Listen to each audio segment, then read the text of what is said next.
Well, obviously we're always trying to catch the best athletes in the world, whether it's in dryland or in the actual technical skiing and the racing.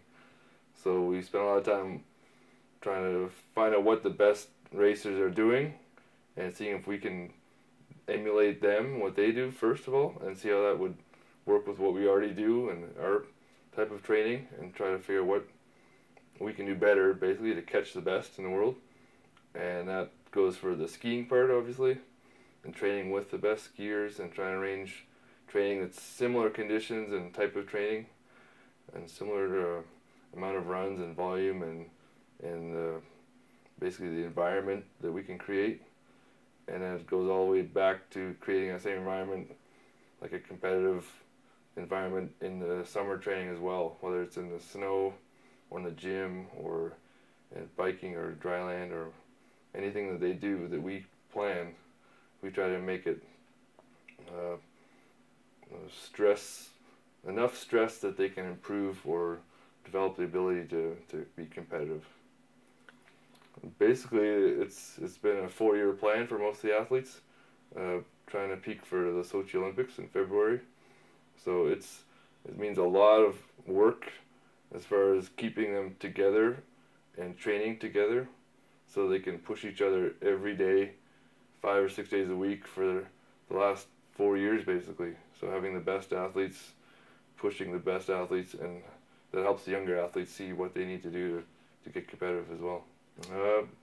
We do a lot of cold therapy, massage, physiotherapy, easy aerobic exercise like low intensity physical activity.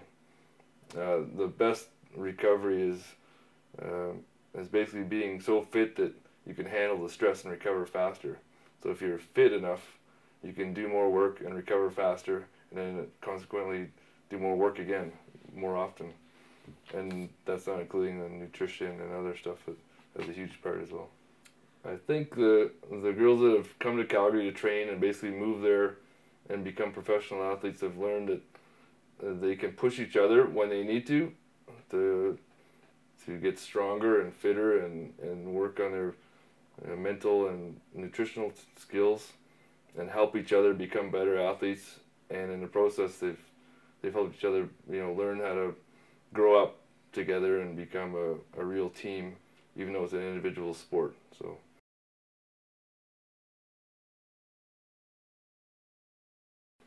I think in my context is kind of a little bit of an assistant coach in every aspect of the team. So it's in the summer, on the snow in the winter, at the races. One of my biggest strengths is I'm just a consistent kind of emotionally. I don't get too excited. I don't get too down if it's a bad day. So I'm just fairly even, and everyone knows that if they want me to do something or if I need to do something, I'm going to do the best I can no matter what's going on. If it's been a great day or it's been a tough day for someone. Well, because we have different coaches and different athletes, they respond to different types of stimulus and coaching methods, obviously, like every team. I tend to stand back a little bit, and I'm not the one that talks the most. I tend to watch a few runs and learn what's actually happening that day or those runs, and then I might say something very short or very simple if possible, and then let the athletes use that for many runs without constantly adding one or two things every run and making it more complicated. I tend to just let the athletes try it, and maybe they have a better way that they come up with on their own, and it's even better than what I thought. But if you're always telling them what to do, you never see what they might do on their own anyway.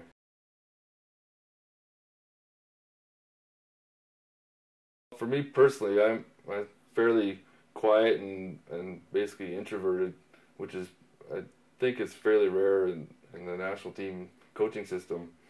So I tend to let the athletes ask questions or come to me if they need something, and I try to help them. And I think they know that if they want me to help them or do something, I'll do a pretty good job. But I'm not going to tell everybody what I think all the time and make them do what I think, because there's so many ways to do stuff that maybe I'm not even aware of them yet. So I'm not the kind of person that wants to tell everybody everything I know all the time. I'd rather be kind of in the background, just watching and learning and listening to what's going on. And then if I see something specific, I can focus in on that problem or that particular athlete and try to improve it. But I'm not the kind of person that's going to tell everybody what to do all the time. For sure, things like this, like public speaking and talking in front of large groups and crowds and anything that involves that, for sure I can always improve on that, absolutely. But mostly I tend to do my own thing, and if somebody thinks that's a good idea, I'm sure they'll basically follow it, and you know, we can work together or I can help them, but that's basically it.